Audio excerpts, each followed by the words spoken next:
Il est une légende en Martinique que même les anciens préfèrent ne pas évoquer.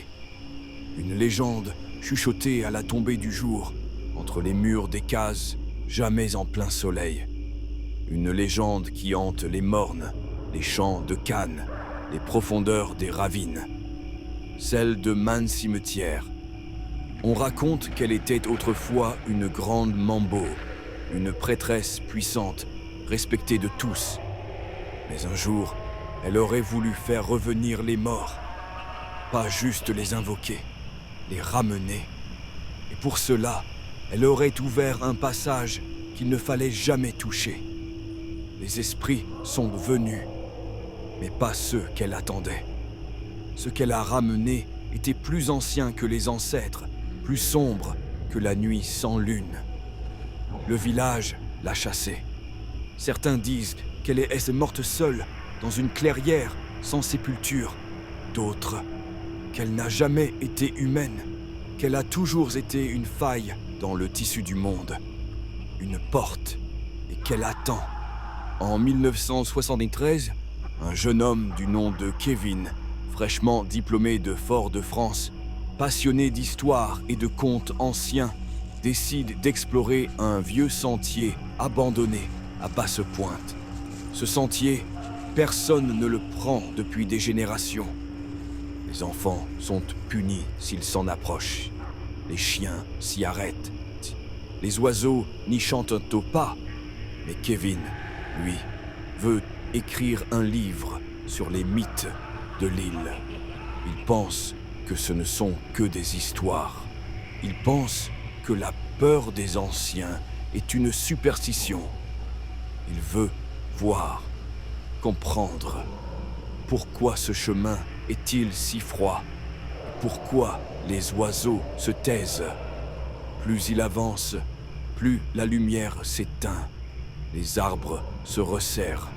Les racines semblent bouger sous ses pieds. L'air est lourd. Sa machette peine à trancher les lianes, comme si la forêt voulait le garder. Il sent qu'il n'est pas seul. Au bout du sentier, il découvre une clairière, une flaque d'eau noire, stagnante, au centre d'un cercle de statues. Toutes représentent des femmes.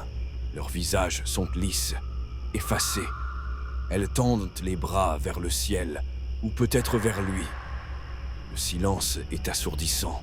Pas de vent, pas d'insectes, rien. Mais elles sont vivantes ou... Il recule d'un pas, et alors il entend une voix grave, lointaine, comme un souvenir oublié. « Kevin, tu es venu jusqu'ici pour me réveiller. » Il panique, il court, il glisse sur les feuilles humides, il se relève, il fuit. Mais ses jambes ne répondent plus. Tout autour de lui, les troncs semblent se rapprocher. Il lève les yeux. Elle est là, Schloss, une femme, ou ce qu'il en reste, drapée de noir, le visage voilé de tissus sales et déchiré. La peau fissurée comme une écorce morte, des bras trop longs, des doigts comme des racines, et dans son souffle, quelque chose d'ancien. Tu as dérangé les morts, petit.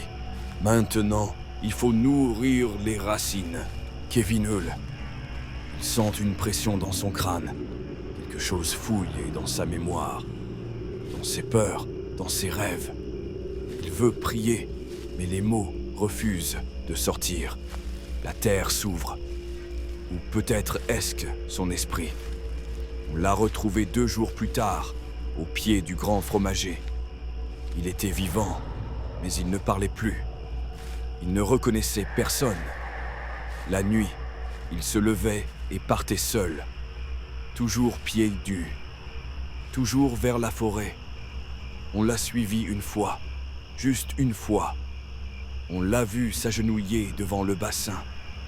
Les statues semblaient respirer. Et lui, il murmurait quelque chose. Un nom, encore et encore, mais ce n'était pas le sien. Mon cimetière ne tue pas. Elle prend, elle vide, et elle laisse le corps pour que les esprits y entrent. Ce n'était pas la première fois. Les anciens s'en souviennent. En 1935, l'institutrice du quartier avait disparu en pleine classe. Son corps se retrouvait 3 jours plus tard, les mains couvertes de terre. En 1902, un coupeur de canne s'était mis à danser seul, sous la pluie, en chantant un air que personne ne connaissait. Il s'était effondré devant l'église, le regard tourné vers le nord.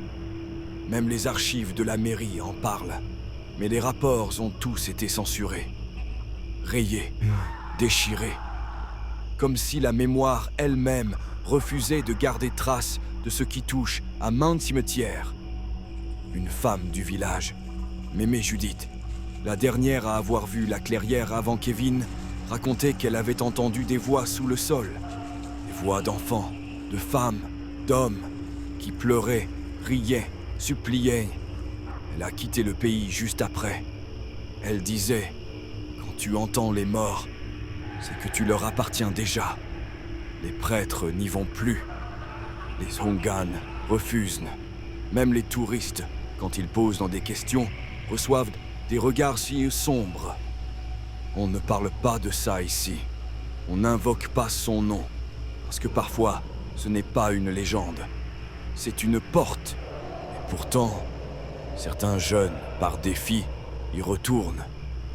Pour filmer, pour rire, pour prouver qu'ils n'ont pas peur. Mais tous ne reviennent pas. Et ceux qui reviennent ne parlent jamais. Dans un carnet retrouvé près du bassin en 2010, un mot écrit en lettres tremblantes. Je n'ai pas vu la mort, j'ai vu ce qui vient après. Et j'y retourne chaque nuit, même éveillé. Depuis, le sentier a été fermé, barricadé, bétonné. Mais parfois, au petit matin, des empreintes de pas nus apparaissent. Des offrandes sont laissées au pied du fromager. Des pierres empilées par des mains inconnues. Et le vent, ah, le vent, quand il souffle dans les champs de canne, il emporte une voix grave, râpeuse, venue de l'autre côté de la terre. Tu es venu jusqu'ici pour me réveiller.